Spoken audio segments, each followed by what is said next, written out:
If you're on your own, definitely try to go multifamily. If you're hiring a manager, you may want to have a home as opposed to an apartment, because a home can make you a lot more money.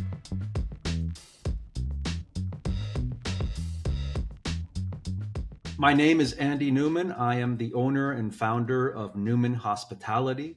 I was a money manager at a bank for many years, also an executive coach. And in my travels, I discovered Airbnb and thought it was a great business model. And in 2015, I formed my own company.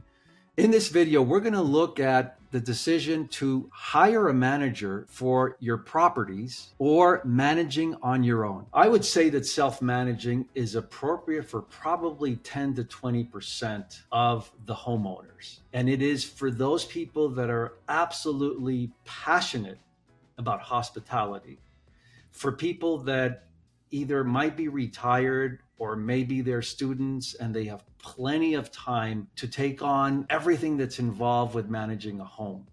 People think that it's just hospitality. There are really four main tasks involved, hospitality being only one of them. Then there's an accounting portion that's very important. You have to keep everything extremely well organized.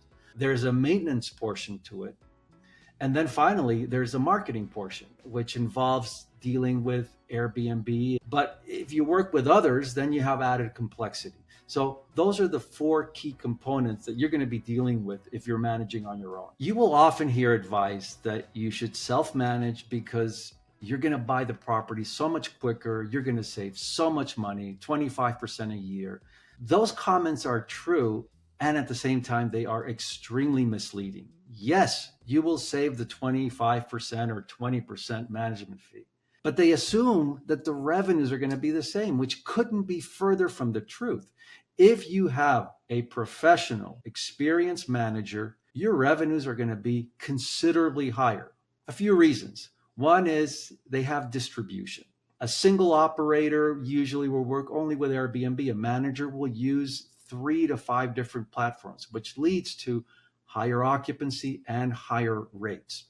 A manager is going to have very sophisticated dynamic pricing, meaning that every single day of the week has a different price. Seasons, events are taken into account. And very often, it's using the top industry software, which is expensive. A good manager will have a revenue manager, somebody who's constantly checking on the levers, constantly adjusting, so that the pricing strategy is extremely proactive and it is a key component of what they do. While for an owner, pricing is almost the last thing they worry about. They have so much on their plate already with hospitality, with cleaning, with turnover, with learning the business, that pricing becomes relegated and they're always reactive. They suddenly see the place hasn't rented for 2 weeks. Well, 2 weeks, you're late. You need it to go down 25%. They don't. They go down 5%. Doesn't rent. They go down another 10%. Maybe now a month has gone by. So you get the picture. It's really the revenues that count. And a money manager can easily do 20, 30%. In our properties, we beat the market on average by about 25%. And an owner, when they're new, they may not even perform with the market. So you could end up with a lot more work and not getting the higher revenues that you were expecting. One of the challenges, if you are going to manage yourself, you can do really well with Airbnb and it's easy and you can get bookings really quickly.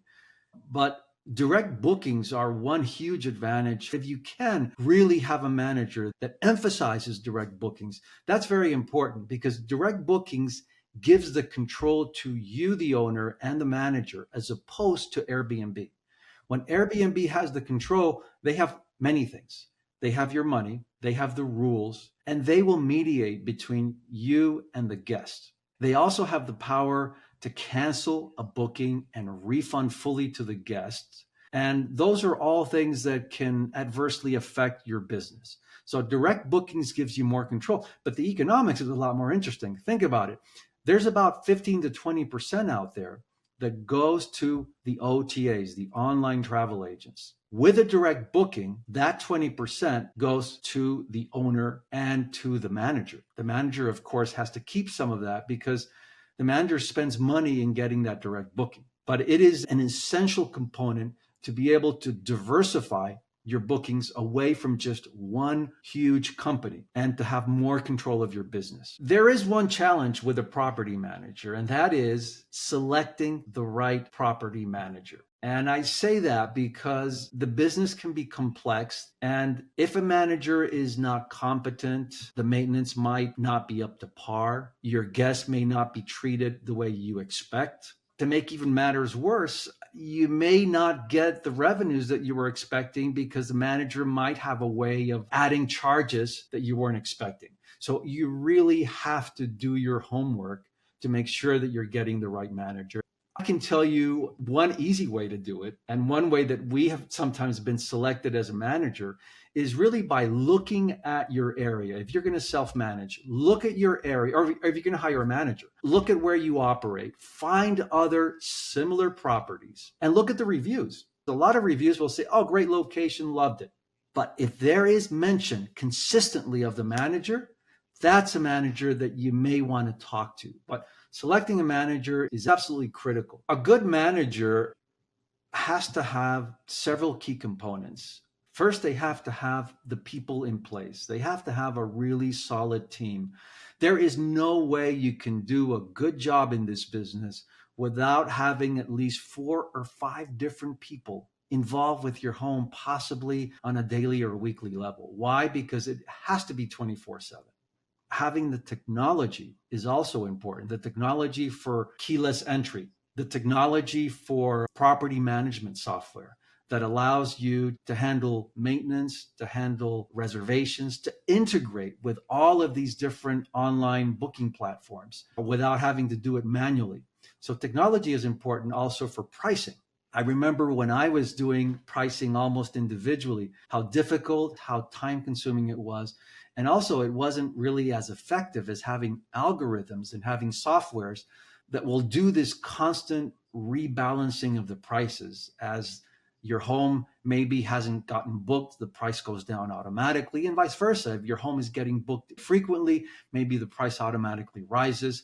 So technology is extremely important. You can't do one or the other. You have to have both. So a manager has to have people, has to have technology, and a manager should also have the right infrastructure. And I would say finally, to have a good accounting system. If your manager is not giving you a statement by the 10th of the month that's clear, that's consistent, not riddled with errors, then you should really be worrying. Performance and the return on investment is a challenging, very challenging topic today because the mathematics has changed dramatically in the last 3 years. Property values are up substantially. As the value of your property goes up, so do the taxes. So that today, getting that return is more difficult, which means that you have to optimize your property. You have to have the right amenities that work well in your area. If you're in Indiana, maybe a pool is not the ideal amenity. If you're in South Florida, you want that pool. So you want amenities that work. You also want to control costs. Now, you would think that an easy way to control costs is by managing yourself. That's true. But when you manage yourself and you don't have time, you build a team. Well, the team doesn't come free and is not easily going to be available for just one property.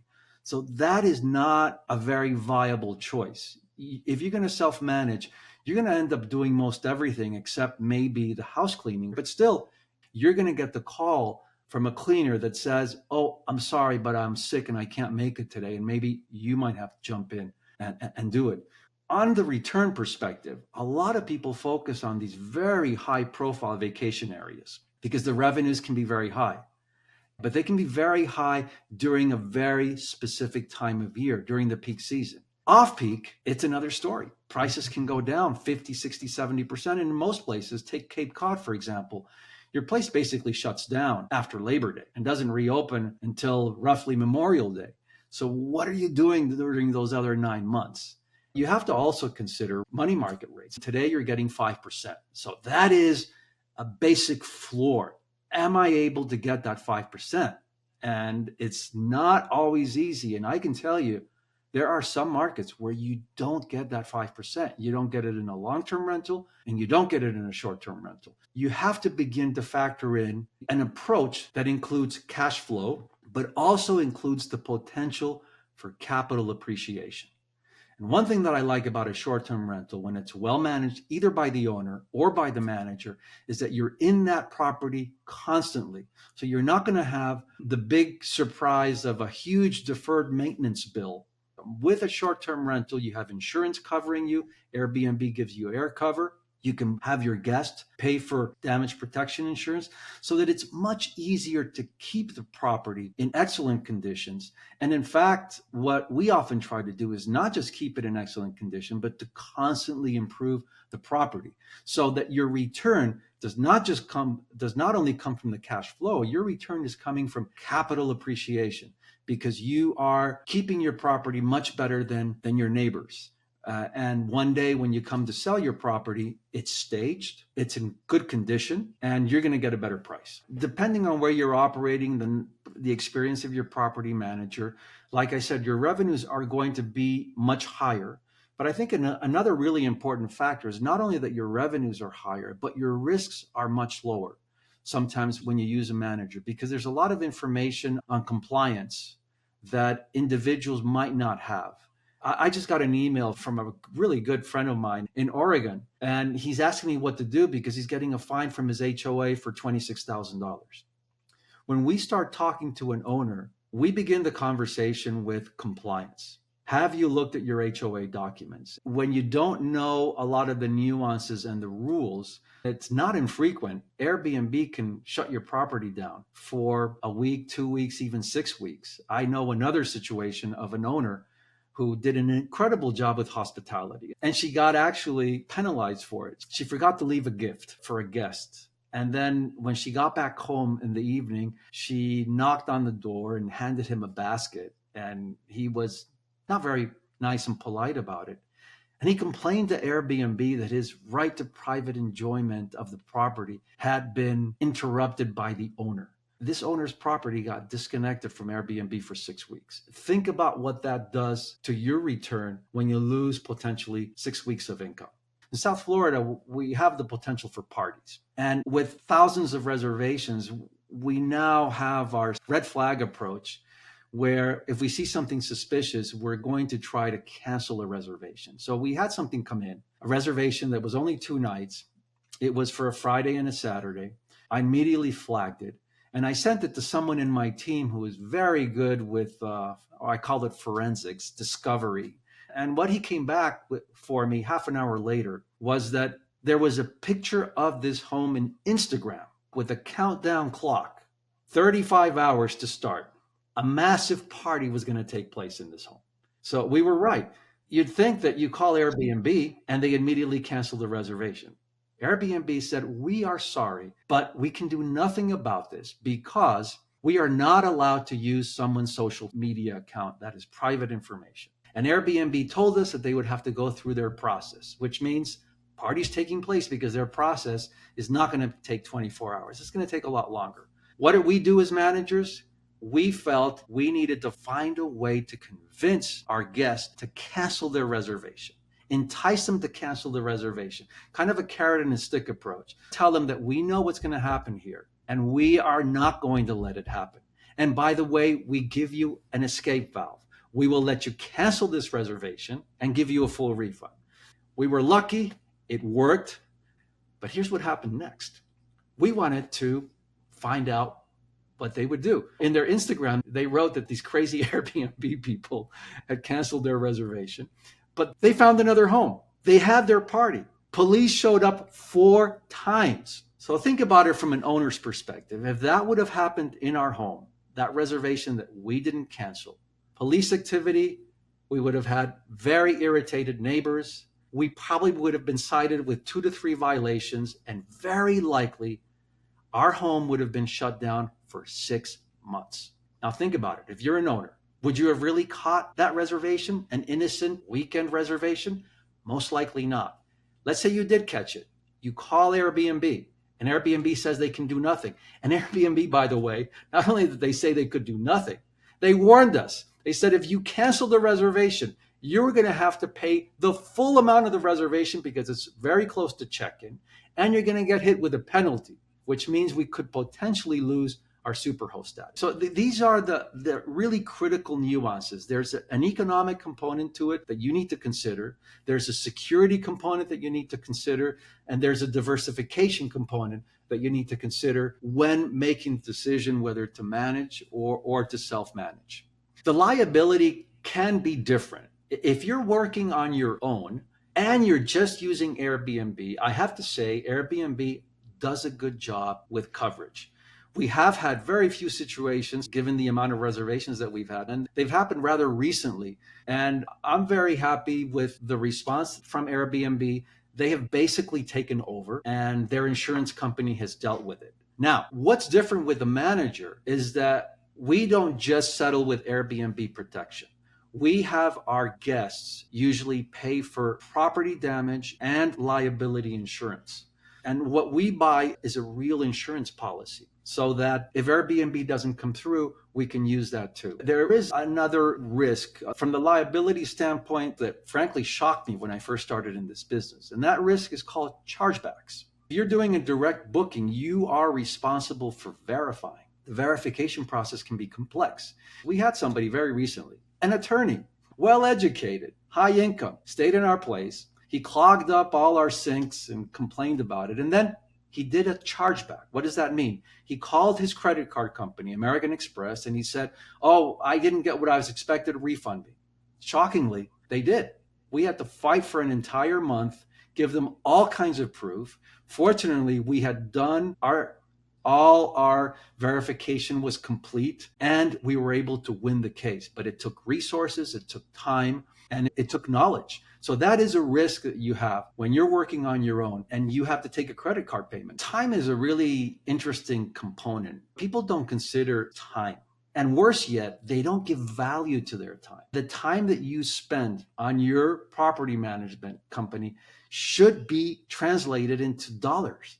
So there is a huge opportunity cost that's taking away from the work that you know how to do very well, whether you're a doctor, whether you're a business person, whether you're an attorney. Those hours cost a lot of money. But there's also another aspect. There's freedom. Instead of having to do 3 hours of administrative work, filing taxes, you could be out there playing football. You could be out there playing pickleball, doing the things that you love with your friends. So that's why I think it's really important that if you're going to self-manage, don't just think about the dollar aspect, but think about the lifestyle aspect. If it's something that you really love doing, by all means, but it will take over and it will crowd out either your work or your personal life or both. There is a major wave out there that has created this notion that you can create your Airbnb business and put it on autopilot. The people that say that haven't probably had a short-term rental business because this is a 24/7 business. You have people that are coming in at 1 a.m. in the morning and somehow the lock didn't work. They want somebody to speak to. There is noise disruption at 11 p.m. at night. Call goes out to the city. The code inspector calls. They want somebody in the property within 30 minutes. There is a plumbing issue and it needs to be resolved immediately. Just last night, we had someone call us that they had lost power. There's steps that you have to take. You have to call the power company. Sometimes the cable doesn't work. So it really doesn't stop. There are big maintenance issues. There are small maintenance issues. There are compensations requests that take place. You get the picture. Evolve is an interesting model because it sticks out immediately and it makes headlines because they charge about 10%. And the 10% grabs a lot of people. I have had the chance to speak to somebody who used Evolve and they were very happy. They were happy because they lived on the property and they had a little cottage that they were renting out. They really enjoyed interacting with the guests, but they didn't like the computer stuff and they didn't like anything else, all the other aspects. So they were really a very good fit for Evolve. Evolve came in, they took the pictures, they curated, they created the content, which by the way, is another huge thing that a manager will do, down to very granular detail, like the perfect title. All that makes a big difference in how well you get booked. So Evolve does all those things extremely well. Evolve prepares your place It gets you the bookings, but then everything gets transferred over to you. You're in charge of the turnover. You're in charge of the cleaners. You're in charge of talking to the guests once they have arrived at your property. And some people discover they only pay 10%, but wow, they have to end up doing a fair amount of work. And it's what we would call a hybrid model. It's good for people that are local. Some people already have their team for some reason. They actually don't even want the manager to come in with their own vendors because they have their trusted landscaper, their wonderful pool guy, and they have a house cleaner that they've used for 15 years, and they don't want to disrupt any of that. It's well functioning. It reports to them directly. So Evolve gives the owner a lot of control. And yet Evolve really has all the sophisticated tools. They have the dynamic pricing. They have the marketing cloud. They have the direct bookings. So they're probably going to generate really good traffic for you. They will do all the wonderful accounting and administrative work. So I think that yes, if you are local, and again, if you have that great team, Evolve could be a really good option because they do both those things. They do good management, but they also save you money in the commissions. Selecting the right type of property can make a big difference also in your choice of managing or hiring a manager. For example, if you're going to self-manage, I would work, for example, in a building, not 5 buildings, but 1 building, and try to farm that building, as realtors would say. Try to get many apartments in the same building because it makes it extremely efficient. It makes it actually more like a hotel where you can hire cleaners that can very quickly just change floors and save a lot of time in driving. And for you, it's the same thing. You know, the politics of the building, the admin, every building has different procedures. It will make a difference. I would look at it from the efficiency standpoint. You definitely want to have multifamily type approach if you are self-managing. From an economic standpoint, sometimes homes make a lot more money because you can spend the same amount of money in a luxury 1-bedroom apartment as you would in a 4-bedroom home. Yet a 4-bedroom home can accommodate 4 times the number of people, which means that you can earn considerably more in a home that you can in an apartment that's in a multifamily building. So efficiency and economics are the 2 issues here. For efficiency, if you're on your own, definitely try to go multifamily. If you're hiring a manager, you may want to have a home as opposed to an apartment because a home can make you a lot more money. At the end of the day, what you really want to consider when you're going to manage the property is really, do you love hospitality? I think that has to be first and forefront in the business because if you're getting the hospitality right, you will have repeat guests. It'll make the business easier. You will have great reviews. It creates already a huge momentum that makes all the other things easier. I would also say a manager can probably get you much higher revenues, provided that you did your homework and you hired a competent, professional, experienced, and ethical manager. I would say that this is a wonderful business. It's also a very complex business. Don't think that it's a get rich quick scheme. Don't think that if you're going to self-manage that it's completely passive. But having said that, it can be exhilarating and it can be joyful and it can be exciting. And over time, you can build income and you can build wealth if you select the right property and if you manage things and do